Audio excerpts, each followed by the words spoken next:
Hello everyone and welcome back to the Slow Car Salon.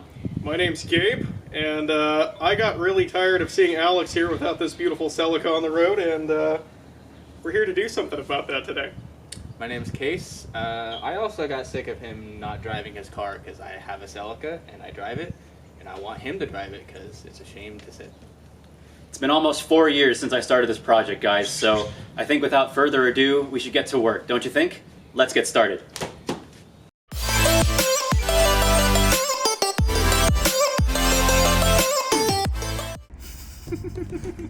This is great, isn't it? This is the best I've got. Yeah, I think That's totally fine. Yeah. All right, so here's our to-do list. It's honestly not very long, but we've only got 2 days to do it, and I want to be driving it on Sunday.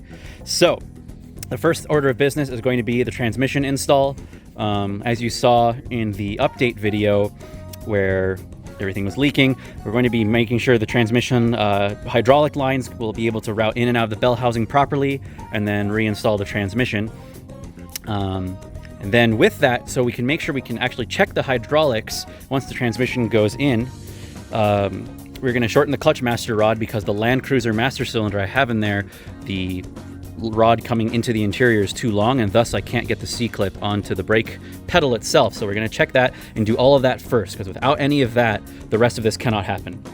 Following that, even though it's down here, I'll probably follow with the intake manifold and do all the intake piping, install the drive line like the drive shaft and shifter, and check all the suspension bolts since the car will be up in the air, because Gabe very smartly brought quick jacks to make our lives way easier. Smart boy. in a 92 Passat.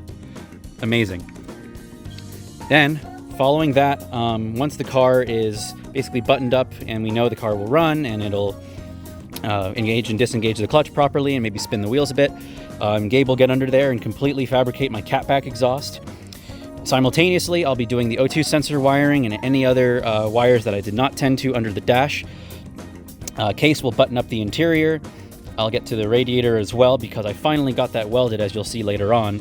And then by then, I mean, it's pretty much a matter of doing all the fluids, bleeding the coolant, brakes, putting the transmission oil in, the diff, and then we're pretty much good to go from there. So, I don't know, it's like, exactly. I mean, it's noon right now, Saturday. When should we get this thing on the road? Sunday? Tonight?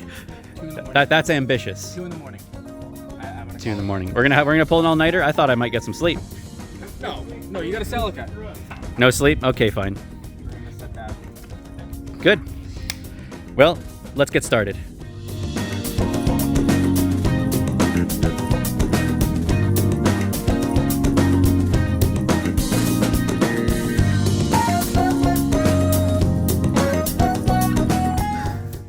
All right, so what I ended up doing on the transmission bell housing was grinding these 6 ribs on the top down for just a little bit better clearance, but also opened up these holes for the hydraulic lines so that they don't get bound up in there. And that's kind of going to be the key portion of this build. So considering that this is the hole that the main input goes into, I definitely tried to open that up a little bit more and make sure that had a straight shot. So we're gonna get that installed, get the hydraulic line through, and then make sure all our clearances are good and just try to brace it against the, brace the line against the hole with some kind of a strain relief in the form of, I have some like heater hoses or PCV hose that I could split and then use as a sleeve. So we're gonna try that.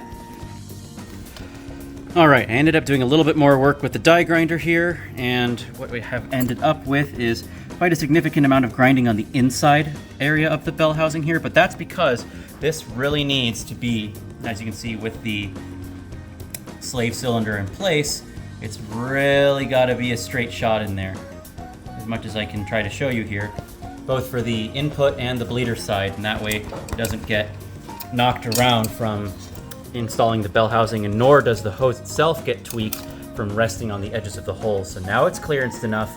Now we can start getting everything back together.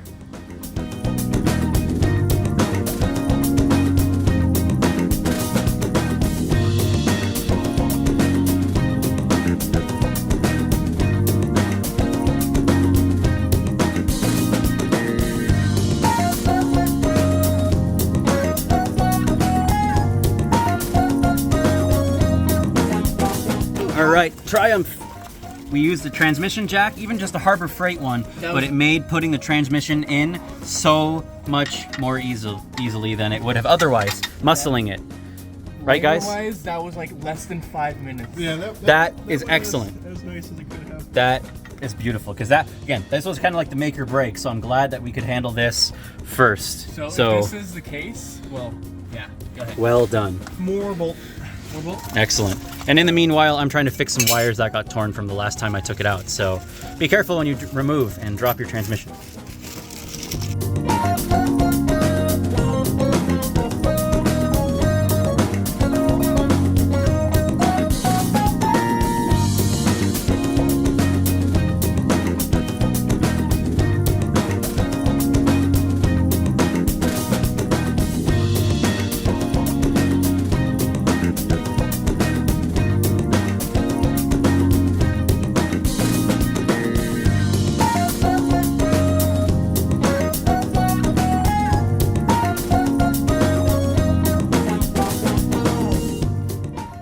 Now that Kace and Gabe have made such quick work of the transmission, I'm coming back up here with the Land Cruiser master cylinder, and this is kind of where it's adjusted right now to interface with the Celica pedal. And you can see that the push rod is very, very long, and I can't get any more adjustment out of it, otherwise it will hit the actual clutch pedal lever. So we're going to cut these threads back a little bit so I can actually get this clip to interface with the pin against the clutch pedal lever. This is something you'll run into if you use a Land Cruiser Master. You could probably get away with using your stock one, but I wanted the bigger cylinder to accommodate for the fact that I'm using a much more aggressive clutch. So hopefully I get a better pedal feel out of it too. All right, we've put the shortened clutch master cylinder in. Gabe is gonna pour the clutch fluid in. I've already loosened the bleeder down here. So if we did everything right, and if I sealed up my my fitting properly and routed all my lines properly by boring out the bell housing, theoretically, we should see no leaks from the bell housing underneath, because we left the inspection port off so we can see the drips just in case. So theoretically he's adding fluid. Is it filling up? It's topped up and it's starting to take it a little bit. Okay, that's fine. So the bleeder is cracked, and now I'm gonna go and pump the clutch pedal. What happened? I spilled my Oh. the real. How are we looking under there? Nothing yet. It'll probably take a while before it starts grabbing.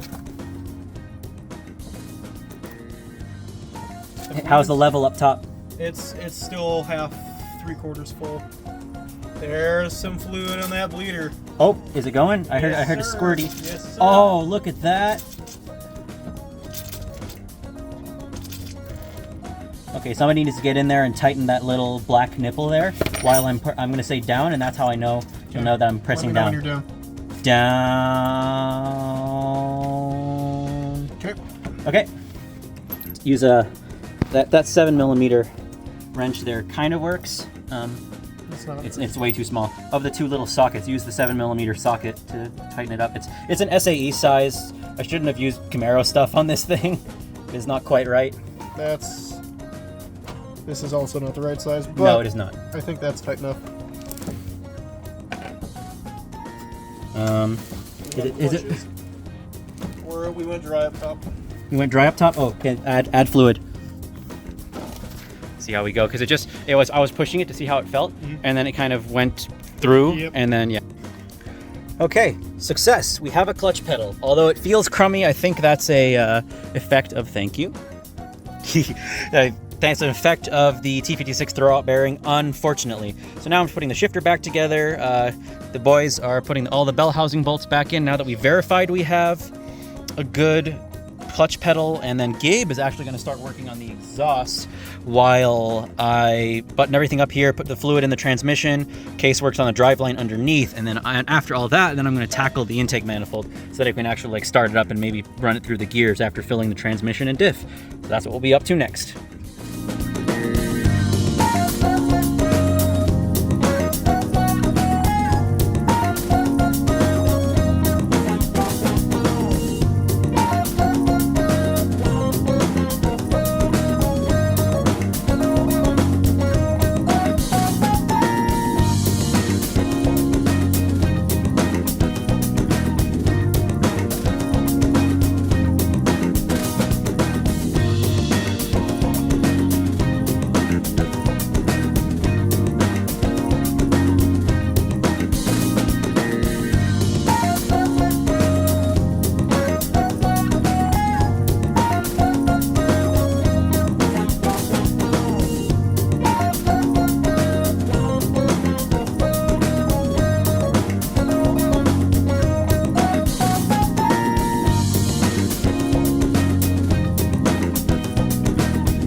as part of the interior, not necessarily on the list, I've got an LS400 throttle pedal here, which has the cable attached to it. And the thing I need to transfer over is the cable onto the Celica pedal, which I believe should be a straight swap, as it's been reported as it'll work in other people's builds. So I'm gonna swap it over, see how we go. Reason being is that the stock throttle cable is insanely long. As you can see, it's sticking out past the front radiator support, which is not good, not what we want. So we're gonna swap it out. All right, so I ended up taking the whole throttle pedal assembly out since it's just 2 bolts and then 2 at the firewall for the actual cable. And yeah, it is a direct swap because it uses this little 2-bolt flange with a rubber stopper, and so does the LS400 one. So it's literally just a matter of unclipping this, clipping this on, and placing that on the back of this bracket, and then bolting it all in. So thankfully, it's fast. All right, so the throttle cable is in and bolted in against the stock bracket. Just something to note really fast is that I did have to bore out the hole for the throttle cable to pass through just a little bit because of the throttle cable adjustment nuts here. Right here. That one. Yep, exactly. Just because the nuts are larger than the Celica ones. So just take note of that when you're doing this install. All right, so at this point, we've brought the car into the garage and kind of angled it all diagonally so we just have more room either side of it. I'm going to be in the engine bay, getting the intake manifold and the intake everything together, start plumbing up the radiator. Kace is gonna help get the interior all put back together because it's still kind of in a few pieces, and Gabe will be working on the exhaust. We've decided at this point we're only going to get it to the axle portion because I just simply don't have the, oh, here's the quick jacks in action for you. We simply don't have the correct bends in order to get up and over the axle with a 3-inch pipe. It's just not going to fit. I would ideally need a 3-inch oval to go over it, but I just don't have that right now. So I'll have to look into getting that at a later point in time.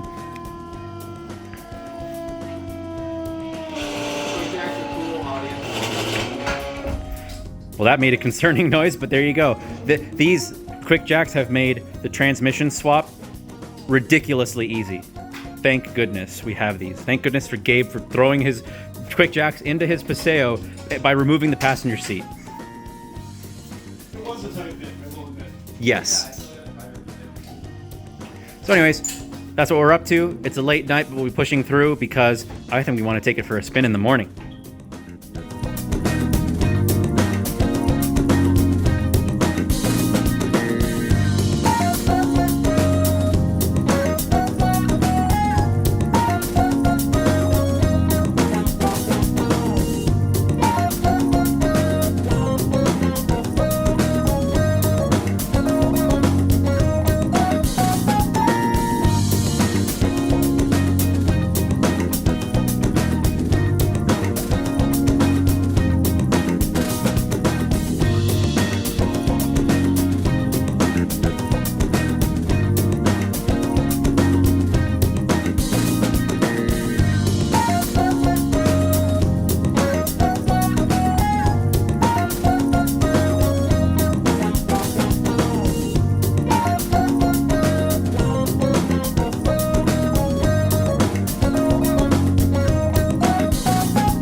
All right, update time.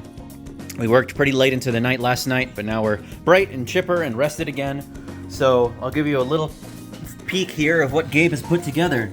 Right now, I am running a side exit exhaust because I currently do not have the correct oval piping in order to go over the axle, because there's no way we're making this an under axle exhaust. So presently, Gabe is going to make a few hangers so that the exhaust and the Y pipe can be supported properly. And up here, I just started getting all the intake manifold and coolant hoses and everything going, and the top 2 bell housing bolts as well. There's still a little bit left to do there. Now, in terms of our list, while the boys get set up, I'll show you what we've gotten done. Transmission install done. Shorten the clutch master rod done. And with all that, we have a clutch pedal and the hydraulics are solid. The driveline is in. Where you need to do a suspension bolt check at the very end. Essentially, I can cross off the exhaust fabrication because it is all mostly done at this point. I'm still working on the intake manifold. The interior, we can basically cross off the seats just because I still need the front trim exposed so I can finish my wiring.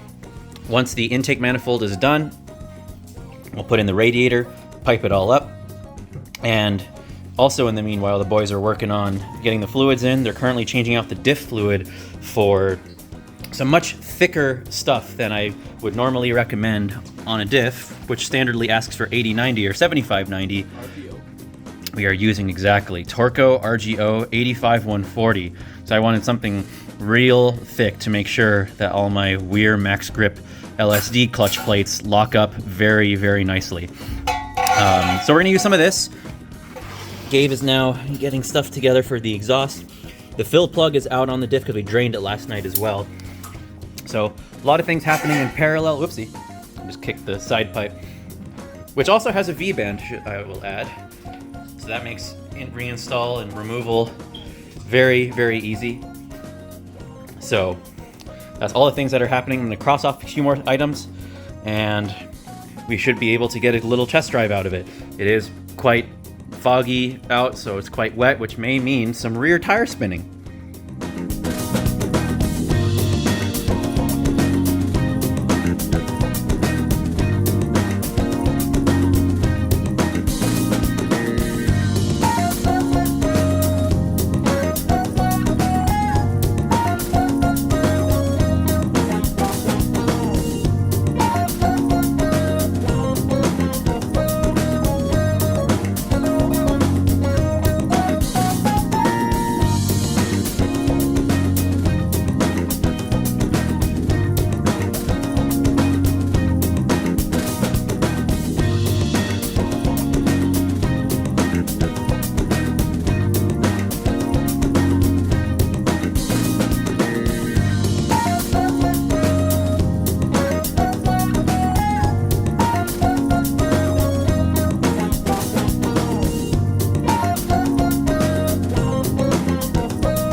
All right, so Gabe's been hard at work. So the new Hard at work under the car. the new exhaust hanger hangs off the driveline carrier support bearing. So the exhaust hanger is completely unboltable when I weld this rod onto the exhaust. Instead of having to deal with pulling this exhaust hanger, really all you'll have to do is unbolt this 14mm here to pull the Y pipe after taking the V-band flange off. So a very well thought of design, very serviceable, very much the craftsmanship is here. He's doing, and the best part is that the sheet metal piece that bolts into the carrier bearing is off of a Honda Accord downpipe. You got VTEC power. Now the 1UZ is VTEC as well. Exactly. We're balling over here. Balling on a budget. Exactly. Our secondary O2 sensors are also in now. This is where I'm gonna now have to figure out where I'm gonna route them in through the floor to wire them to the ECU. They're not needed immediately to test drive, but they will eventually need to be wired in to prevent further check engine lights. So stay tuned for that. All right, it's about that time. Kace has got to head out. We thank him so much for his help. He was such a great hand. There he is, he's popping up the lights, how awesome. And there he goes. See you, man.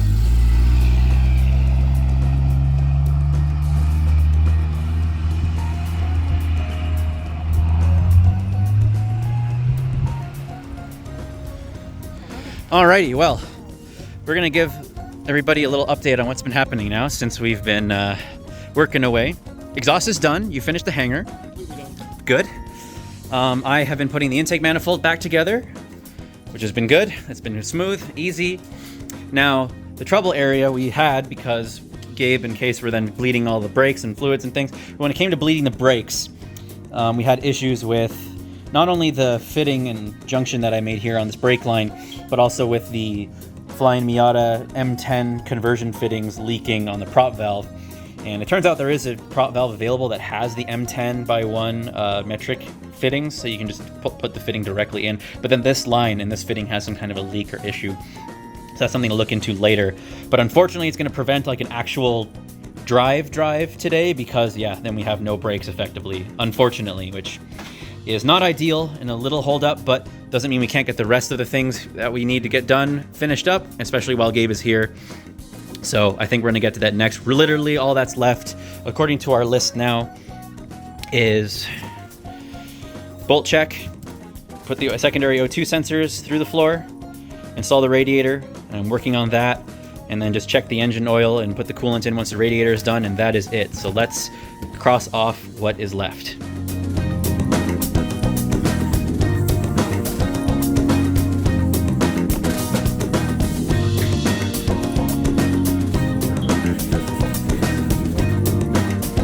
That'd be something.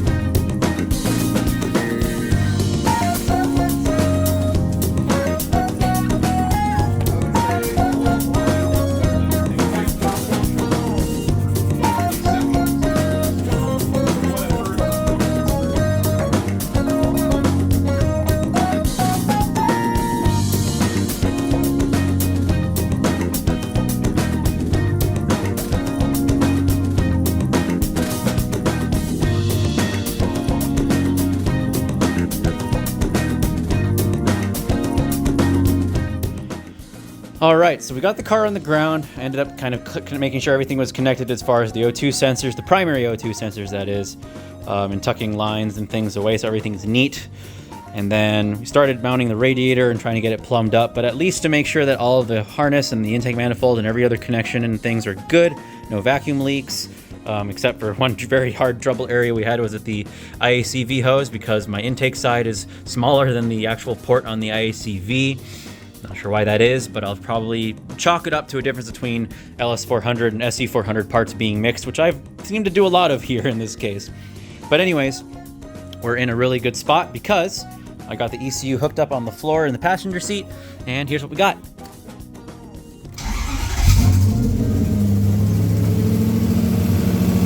It's quite loud with the sound with the side pipe and running very rich as well.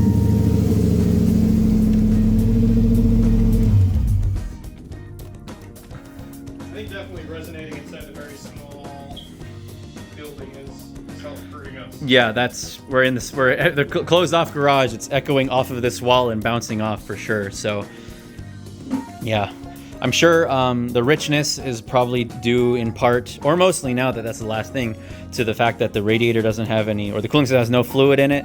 So the ambient air temperature sensor is just seeing, or coolant sensor is just seeing air, which is incorrect. So that could chalk up to why we're seeing it run so rich. Unfortunately, one of the reasons why we won't be taking a little drive today is because of some leaking brake fittings here out of my master cylinder and into my prop valve. The fittings convert the SAE lines to M10 leak, and then the actual, I don't know if it's just the flare or the fitting on this end of the brake line also leaks, so we just don't have a solid pedal right now, unfortunately.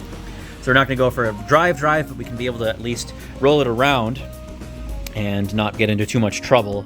At least it does run, so we can at least verify that it'll go through the gears and we have clutch and stuff. So unfortunately, this is going to be one of our holdups as far as why we don't get an actual drive on the road because, well, as you probably know, brakes are very important. All right, so now to get this cooling system plumbed up and ready to go, one of the first things I want to look at here is my upper radiator hose, which converts a 1 3/8 inch outlet to a 1.5 inch outlet via this coupler here, which is supposed to have this 3/8 NPT port. Now I got this because I wanted it to be able to have my fan thermo switch in there, and it's supposed to be a 3/8 NPT. However, you'll notice that as I try to thread it, as I give it maybe a turn or so, then I'm trying to, via the force of my fingers, trying to tighten it, and then it locks up. And I thought, okay, that's weird. Is this actually a 3/8 NPT? And I got a brass 3/8 NPT plug, and I tried putting it in there as well, and I get maybe a turn and a half, 2 out of it before it starts to bind up here. So I thought, okay, did the adapter or coupler here I get not come with an actual 3/8 NPT thread? So I got a 3/8 NPT plug tap, which you can see here. It's a 3/8-18 NPT, and I went to go thread this into the port, and as you'll notice, it does start to thread in pretty smoothly, and I can get a few turns out of it, even more so than the others. And then eventually it will stop. And you'll notice that the taps, I still have quite a few threads I can still cut out of it.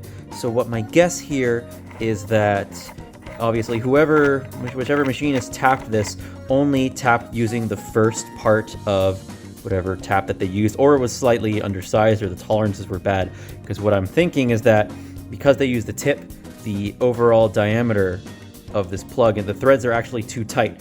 And the threads on not only this plug, but the fan thermo switch are actually more of a match with the threads. Because you can imagine that this has a smaller diameter near the tip of the cone and a larger diameter at the end of the cone. So what I'm guessing is that the working range as it's cut now is just down here. And what I need to do is tap and cut those threads a little larger as if we're using the bottom part of this plug. So simply I just need to go in there and tap it a little bit deeper. That way the threads don't bind up because the spacing between the threads is actually much smaller.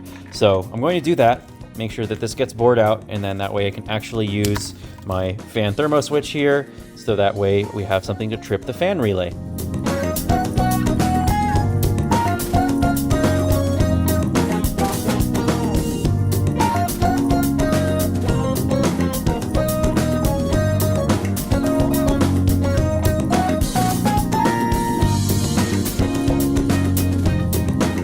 Well, there we go. That was the exact correct thing to do. We have just about a thread or two up there at the top, and when I tapped it, I had just about 2 or 3 threads just before the end of the tap, and that seemed to do the trick. It did take a little bit of force to try to cut that thread out a little bit.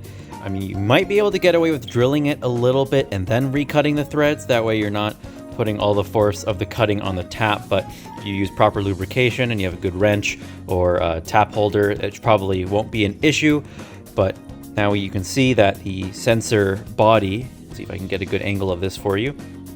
You can see that the sensor body itself is sticking well into the coolant passage, and it'll be placed upside down like this anyway. So even if there is a little bit of air in the system, at least the fan thermo switch is going to always know when to kick on. I'll have to take this back out and put some sealant or pipe tape on it, but after that we should be good to go.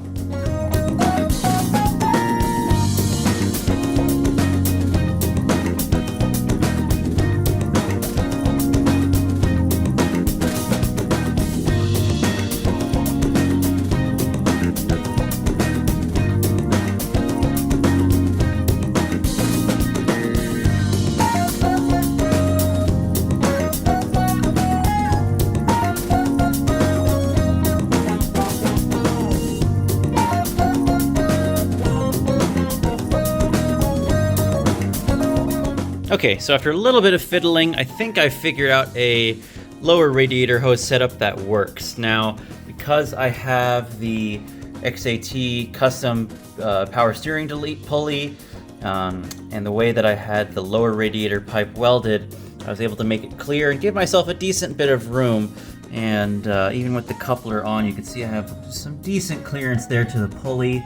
I know that's probably just in the neighborhood of 5 millimeters, but I mean, I don't think that's going to be an issue if it's all secured and clamped up.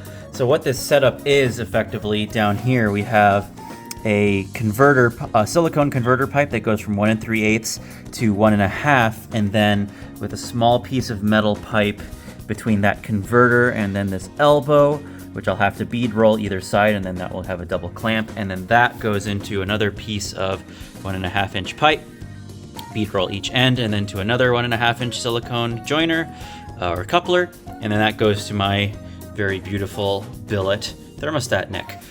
And I think that's going to satisfy what I need here, because if I went for a rubber hose or a lot more silicone up in this area, I'd get pretty close to this little nub coming off of the timing cover, and also really close to this fan wire, which I wanted to clear. So running this metal pipe across seems to be the best bet. I had quite a few options to play with as far as elbows and hoses, and even this little fancy silicone elbow, which converts 1 3/8 to 1 1/2, which actually I just remembered that that's what this elbow is. It goes, it's not the coupler necessarily that converts the sizing, it's the elbow. You may remember that from episode, yeah, that one. Anyways, so I had quite a few parts to play with just because I ordered so much stuff, but for me, at least in this setup, this is what will work best. So I'll have to make note of this and then take it off so that I can get these ends bead rolled. All right, so now as you just saw, I plumbed up a couple more small lines for the overflow. One major difference between the stock Celica 22RE setup and the 1UZ setup is simply that the radiator does not have the cap, but rather the overflow itself is pressurized and has the cap. Now, what's interesting about that is now you have an inlet for the overflow, but also an outlet back to the outside here, if I can get a good view of it here. But on this overflow, there's an additional outlet line here that goes from there to a port underneath the upper radiator hose, or just on the outside of the thermostat housing for the lower rad hose, and that loops all the way down and around. So not only do you have the system closed off from radiator to engine, but then you also have the overflow in a complete circuit of its own. And that's probably for bleeding purposes in order to make sure that this remains the highest point in the cooling system, and then you bleed the system from there. So that'll be interesting, because I've never dealt with a pressurized overflow before, but at least I have everything plumbed up as it should be. Okay, we've now moved back outside just because it's got sunny and nice. I have now cut the ends of my flares off and replaced them with a bubble flare. And you might be wondering, you bought yourself a metric inverted double flare tool. You might be wondering, well, how do you make a bubble flare using this tool? Now, it technically makes a bubble flare to begin with, and then you invert it with the other tool. But all you have to do with the metric bubble or metric inverted flare tool is you just have to flip the tool and use the other side that does not contain this bevel. Use the flat side, use the same standard arbor, same distance out, press it down, and then you're done, because now I have a solid pedal and it does not leak out of the prop valve. All right, now the fans are all wired up, and sorry for the jumps, just trying to work as quickly as I can. I have the fan relay here. I just attached the circuit opening relay to it for a temporary attachment. I have the power attached to this post on my battery distribution terminal. The grounds for the fans are hooked up down here, right there, where the end of my middle finger is there. It's kind of dark. Then all the rest of the fan wiring runs along here, plugs into the fans.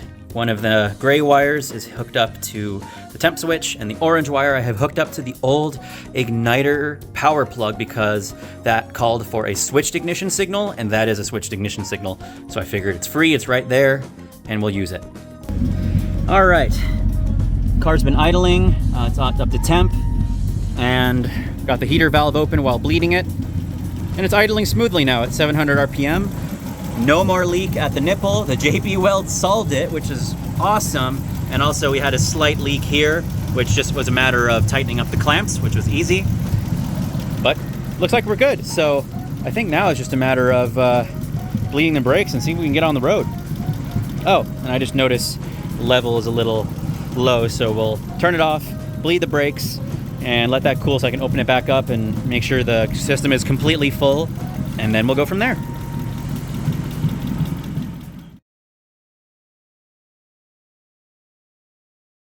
It's working!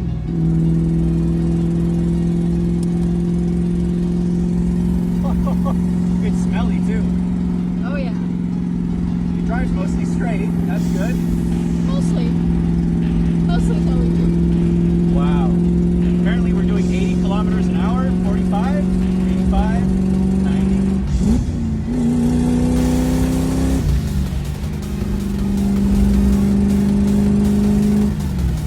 That's good. Oh my god. Okay, so far so good. Nothing's exploded yet. We have good voltage. We have some fuel. Temp is holding stable. It's just really smelly.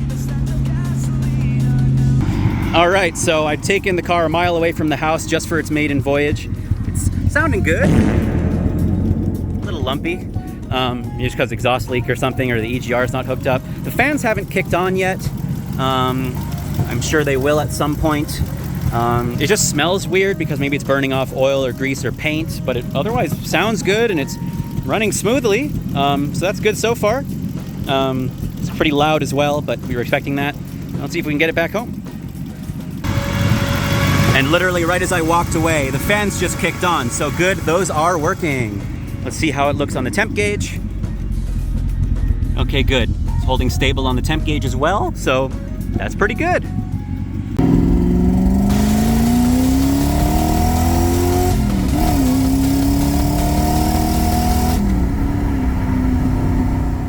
And finally, after the first drive, I got to have a brief contemplation of a job well done.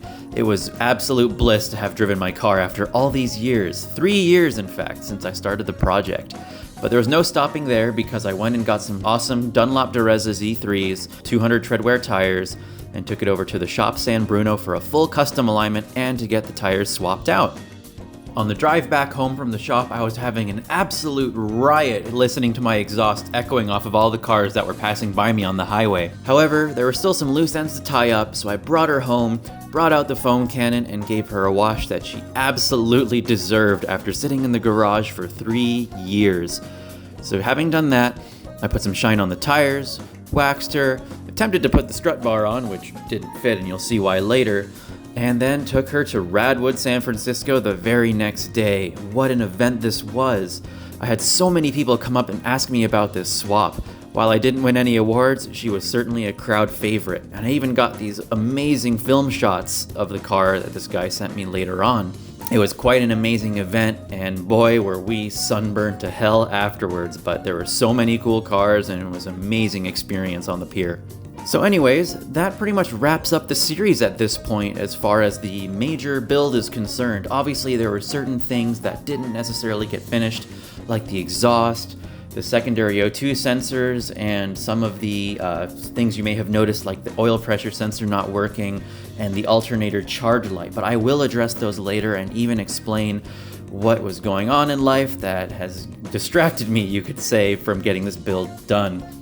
But I will say it has been an absolute delight to have inspired so many of you to continue your builds, finish them, even before I finished my project, and see your first startup videos. And it was a pleasure to help you all out, especially in the wiring area, because I know it was very tricky. So I hope I was able to help you all with that.